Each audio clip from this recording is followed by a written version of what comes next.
Alice Hawkins was a suffragette from the United Kingdom in the early 1900s. Unlike other suffragists, Alice focused on garnering support of the working class women in rural areas rather than middle and upper class women living in the big cities. Transportation was a big challenge women faced when campaigning in rural communities, but suffragists circumvented this issue by using bicycles to travel from town to town throughout the English countryside, giving speeches and recruiting supporters. The invention of the bicycle was a leading factor in the breaking down of various political and cultural barriers for women at the turn of the century. It gave women freedom of movement, independence, and an opportunity to advocate for fundamentally different roles in American society. Before the invention of the bicycle, women were literally and figuratively imprisoned by their clothing. Expectations were just as stifling as the dresses, making the introduction of the bicycle difficult to say the least. During this time, women were considered more emotional and nurturing, solidifying their place in charge of the household. But woe betide if they became blue stockings. That was the worst thing. Now, a blue stocking is a young woman who simply knows too much stuff, who reads too widely, who cares too much about what she reads. In fact, people of opposite sexes were considered two separate spheres of society and would likely meet only during breakfast and dinner. Unmarried women could not speak to men or leave the house unless there was a guardian present. Women relied heavily on men to take them where they pleased because their husbands had to prepare the carriage for them. Harsh etiquette rules were put into place to maintain order and decency between opposite sexes, resulting in the wide obsession with modesty during the Victorian era. For them, modesty was like a whole lifestyle. It was not being boisterous, it was not being extreme, it was wearing clothes and living your life and acting in a way that was considered acceptable in society, in a way that wouldn't shock, horrify, or confuse other people. Etiquette affected how women were physically seen by men because they were expected to be modest and not engaged in anything that involved much physical exertion, as it was considered too much of a strain on their delicate bodies. A huge part of womanhood was poise, appearing graceful and elegant. The goal of the corset was to provide support, giving women their shape and posture, though it was physically constraining. On top of the corset, additional layers of clothing added volume to a woman's physique. A typical Victorian outfit consisted of a chemise, a corset, stockings, petticoats, and the actual dress. In the United States, the early bicycle was called a drassinine or a velocipede, meaning swift of foot, but people referred to them as penny farthings due to the giant front wheel and small back wheel. From there, the penny farthing was copied and improved upon by many other inventors. They were extremely difficult to ride until they were typically ridden by men. However, that changed in 1855 when John Kemp Starley invented the Rover safety bicycle, with two wheels of identical size and pedals for propulsion. It was designed to be safer and easier for children to ride, but some women decided they could ride it as well. Celebrity cyclists were instrumental to the popularization of the bicycle among women. For instance, Annie Oakley learned to ride the velocipede without using handlebars, so she could shoot while she rode, a part of her act in the Buffalo Bills Wild West show.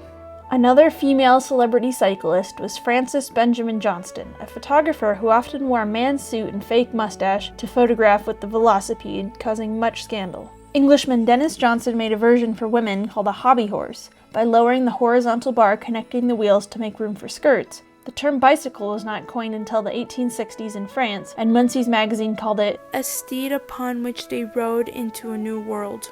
In the early 1900s, trains, automobiles, and streetcars were just becoming popular in urban areas, but bicycles were much cheaper to maintain. They provided both men and women with individual transportation for business, sports, or recreation, giving women the ticket to their independence.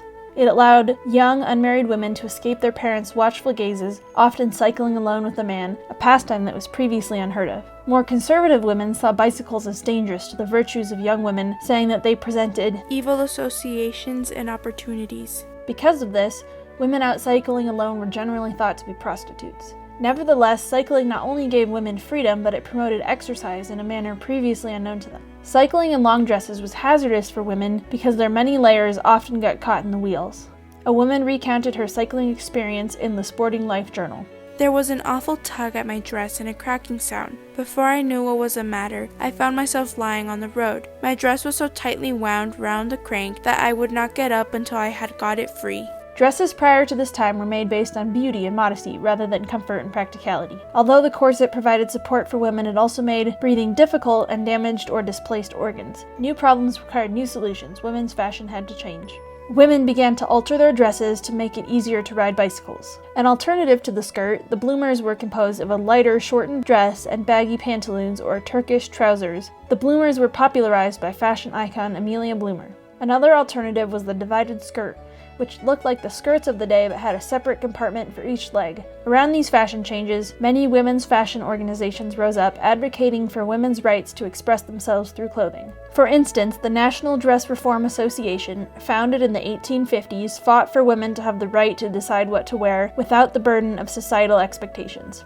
Furthermore, the Rational Dress Society was prominent in England in 1881. They protested against wearing corsets, heels, heavily weighted skirts, crinolines, or any clothing that deformed the body. The bicycle catapulted women into having a newfound confidence that allowed them to fight for freedom and fashion, inspiring them in their fight for emancipation.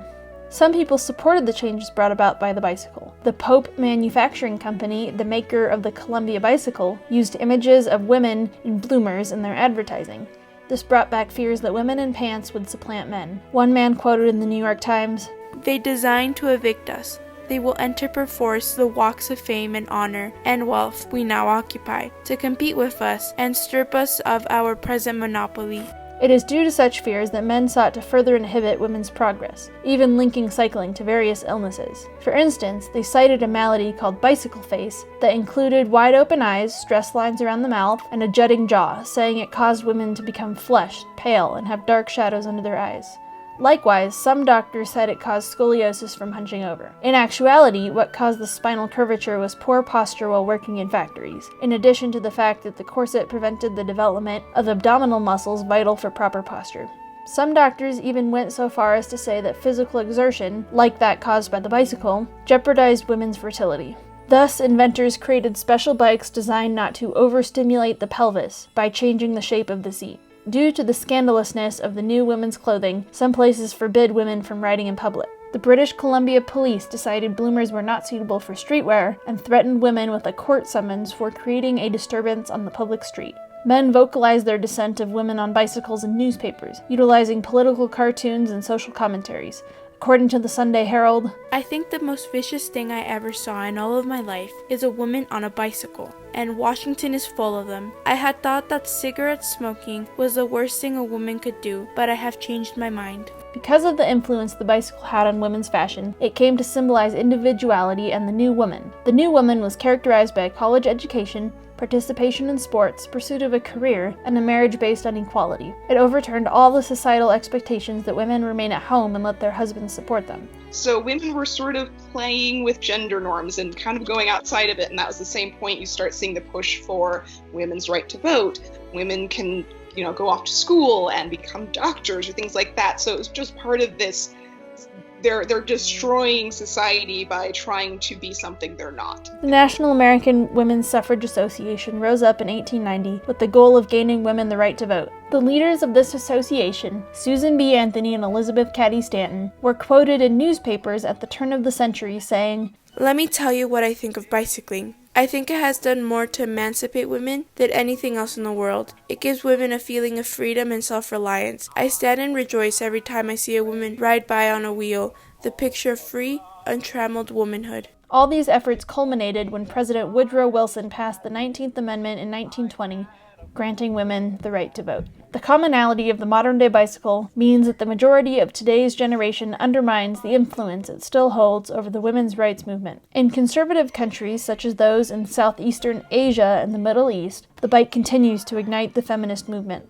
Pakistan is under Islamic rule. Modesty is very important, and women do not have many rights compared to other Western countries. When feminist groups began to ride bicycles, men and religious leaders said that it was immoral for women to ride bikes, making similar claims to one seen at the turn of the 20th century.